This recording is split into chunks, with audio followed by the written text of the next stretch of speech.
Look at it from a different perspective though. What happens when you don't want to do something? What happens when the alarm goes off at 5 and you're like, this is not happening today? Like, because like usually we go out, we're all in social media and we're all, you know, that perfect image, everything's great, I'm killing it, I'm there. But like some days, I imagine that you don't want to wake up. Absolutely. For those days when I don't want to wake up, I say to myself, why am I doing this? Yeah. So that's when my why come into place, and I said, it's my decision. No one is pushing me to do it.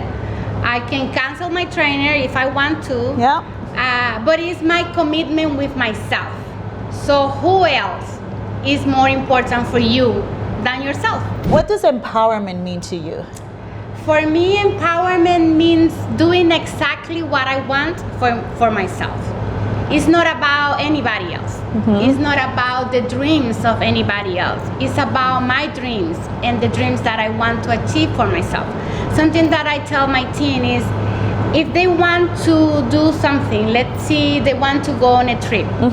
But in order for them to go on that trip, they have to be able to serve X amount of clients so they can get the reward from those clients that they help.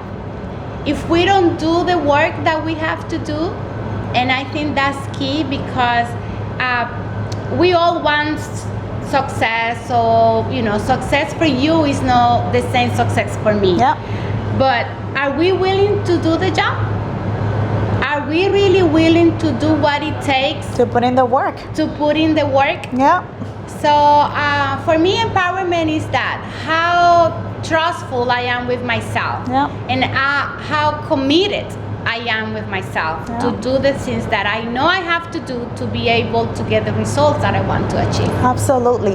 Have you ever felt powerless though? Yes, I have. Yes, I have, in those moments where things are not going how I expected.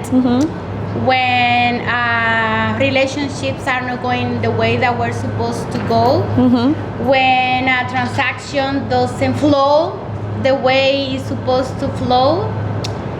But then on those moments, my coach also taught me this, and she said, Luz, no, she used to say, darling, darling, do your very best.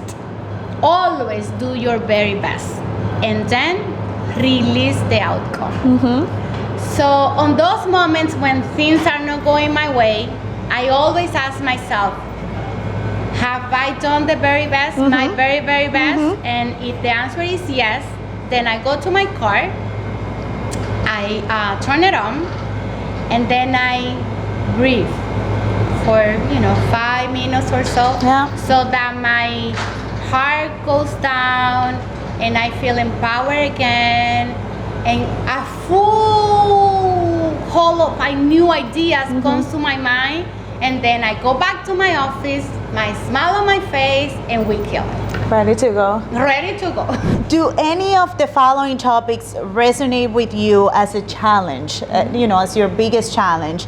Being a woman in your field, moving to a different country, speaking a different language, something else that...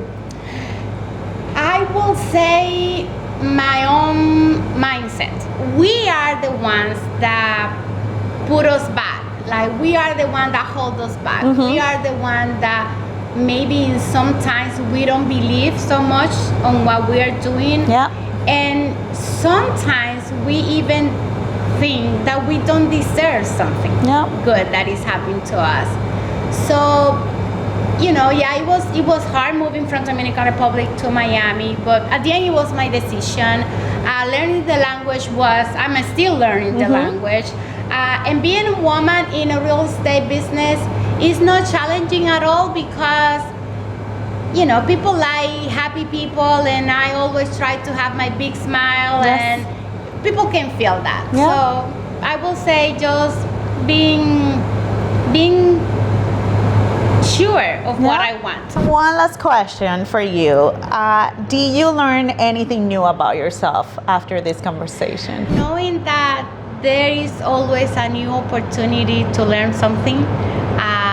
that my biggest fear is my own mindset and Yeah. how can I do something that I really want to do if I put my heart into it, and anything can happen. Anything can happen. Aw.